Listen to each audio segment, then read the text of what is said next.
Probablement le meilleur truc quand on recule, c'est de tenir le volant par en haut avec la main gauche. Ça nous permet de garder un point de référence auquel on peut revenir pour savoir quand les roues sont droites. Comme par exemple, quand on stationne à 90 degrés. Je commence avec mon volant droit et les roues droites aussi.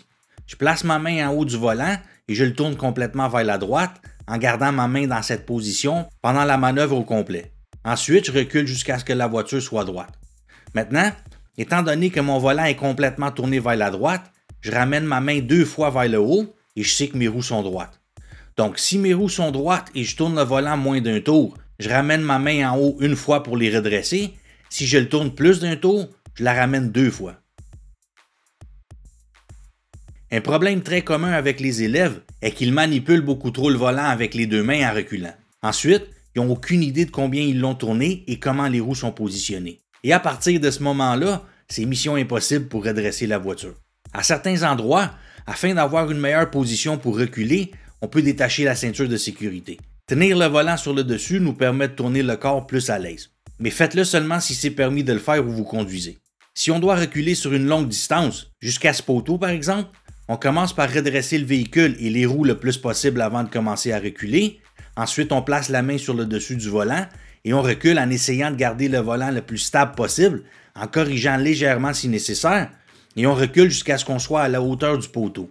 Ensuite, on tourne le volant complètement vers la droite, on recule jusqu'à ce que la voiture soit droite, puis on ramène notre main en haut 2 fois pour redresser les roues. Maintenant, quand on recule, l'arrière de la voiture va toujours vers le côté où on tourne le volant. Donc si par exemple je tourne le volant vers la droite, je vais reculer vers la droite. Mais il y a encore une certaine confusion à ce sujet pour certaines personnes. J'ai eu quelques commentaires de gens qui disent que leur voiture va dans la direction opposée d'où ils tournent le volant. Ce qui peut causer cette confusion, c'est si vous prenez le volant par le bas, à la position 6 heures, ce qui est en fait le truc pour se rappeler de comment reculer avec quelque chose attaché à la voiture, comme une remorque par exemple. Si vous déplacez ensuite votre main vers la gauche et reculez, l'arrière de la remorque va aller vers le côté où vous avez déplacé votre main, la gauche, mais le volant et l'arrière de la voiture vont quand même vers la droite. Et de toute façon, votre main va vers la gauche seulement sur la moitié inférieure du volant. Sur la moitié supérieure, elle va vers la droite, mais pendant tout ce temps-là, le volant a tourné vers la droite. Donc c'est peut-être ça qui cause la confusion.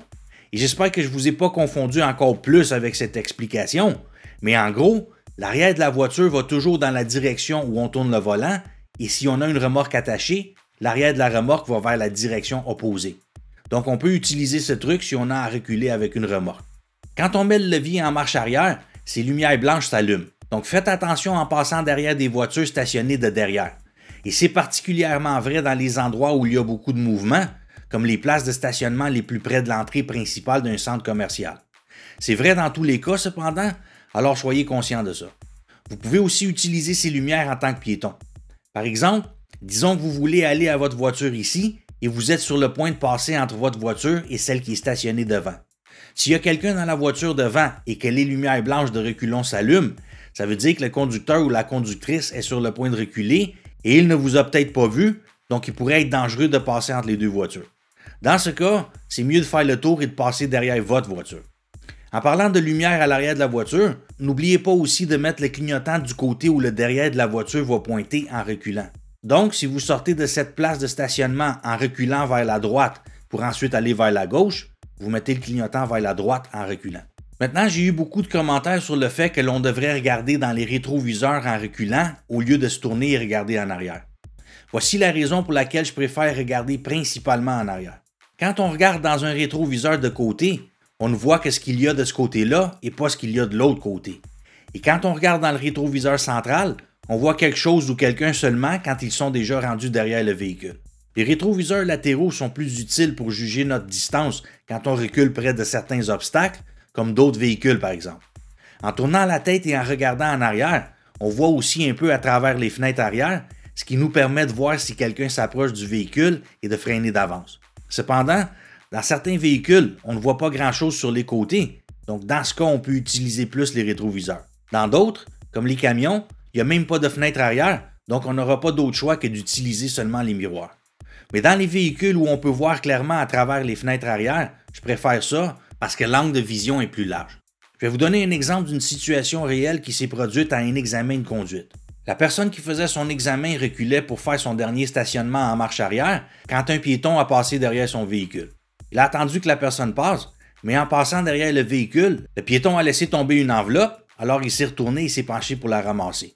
Étant donné que l'élève regardait dans le miroir central en reculant, il n'a jamais vu le piéton se retourner et a échoué. S'il avait regardé en arrière, il aurait probablement vu le piéton revenir. Alors où devrait-on regarder quand on recule? Les miroirs? En arrière? Je préfère regarder surtout en arrière, puis quand j'ai besoin de voir si je suis trop proche de quelque chose, j'utilise les miroirs. Ceci étant dit, si vous devez faire l'un ou l'autre à l'endroit où vous passez votre examen, faites-le. Bien sûr, de nos jours, de plus en plus de véhicules sont équipés de caméras de reculons qui permettent de voir ce qui se passe derrière le véhicule et émettent aussi une tonalité quand on s'approche trop de quelqu'un ou quelque chose.